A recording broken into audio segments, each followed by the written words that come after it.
What happened while we were away brought to you by AutoPen. Late last night, President Trump announced that oodles of preemptive pardons by Joe Biden on his way out of office are null and void. Trump says Biden used something called AutoPen instead of his real written signature to sign the documents for those pardons, and furthermore says Biden had no idea who the pardons were for.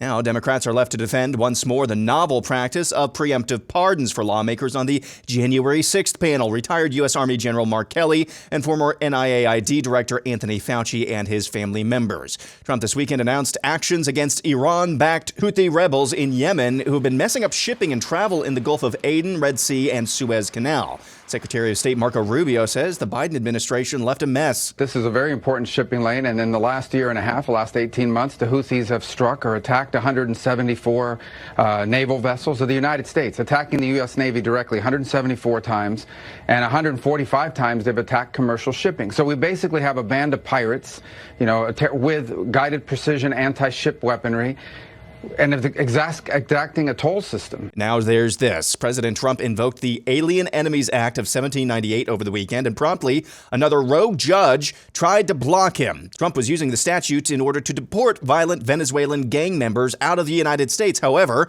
U.S. District Judge James Boasberg is apparently a friend of violent gangs and terrorists, and he tried to stop the Trump administration from deporting those thugs. Judge Boasberg was among the judges on the FISA court that okayed the spying operation on the 2016 Trump campaign, which became the genesis of the Russian collusion hoax.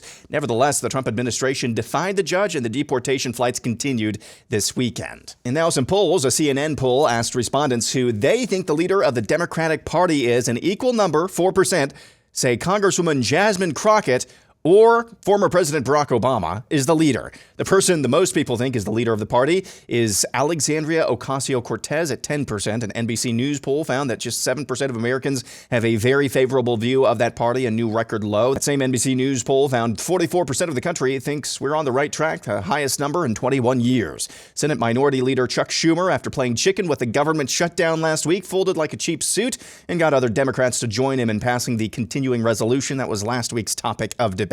In other news, the Daily Mail reports that a classified dossier compiled by Sir Richard Dearlove, ex-head of the MI6, was passed to then Prime Minister Boris Johnson in March of 2020, and it stated, quote, "It is now beyond reasonable doubt that COVID-19 was engineered in the Wuhan Institute of Virology," end quote.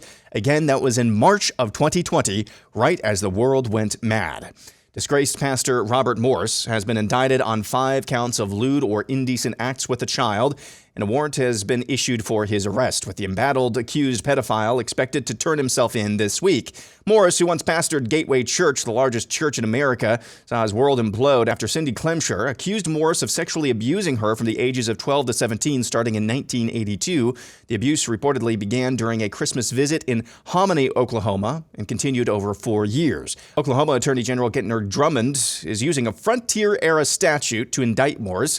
That statute was designed to ensure outlaws didn't escape justice even after the statute of limitations ran out on their crimes. The co-founder of a British Rainbow Jihad group has been found guilty of raping a 12-year-old boy he met on Grindr. Stephen Ireland, a 41-year-old, was convicted of raping the child in the Addlestone apartment he rented back in April of 2024. Senator Mark Kelly, attempting to stick it to Elon Musk, traded in his electric Tesla for a Chevy Tahoe with a conventional gasoline engine. Yes, the Trump administration has even succeeded in getting Democrats to buy regular cars once again. And finally, it is St. Patrick's Day. You know what that means.